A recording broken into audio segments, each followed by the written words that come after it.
Speaking Part 3, you will need to justify your opinion with, by giving reasons and providing examples. To do so effectively, you will need some linking phrases to help you do that.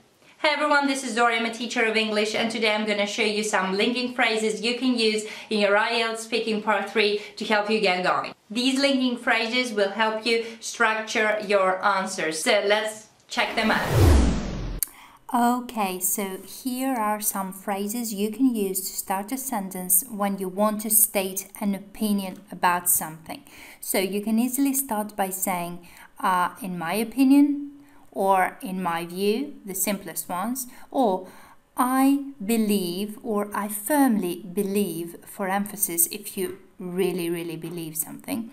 Also, personally, I would say, I'd prefer, or as far as I'm concerned, the way I see it, or it seems to me that. As you can see, you've got many choices to start a sentence in order to give your opinion, in order for you not to be repetitive.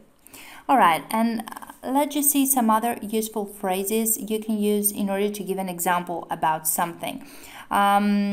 Of course, we have for example or for instance, the most common, but you can also say one example of this is that, or there are many reasons for this, such as this one, or one of them being this one. And lastly, a good example of this is that, or a negative example of this, or whatever fits what you're saying at this particular moment.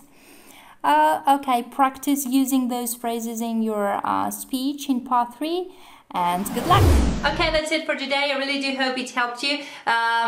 Please do check out the description box below for other useful links to other videos, to my website, to an online preparation course, to, if you're interested in it, to free ebooks, to the links to my social media pages, and much more. Thank you very much for watching. If you liked that video, please do like and subscribe. Until next video, good luck with your exam.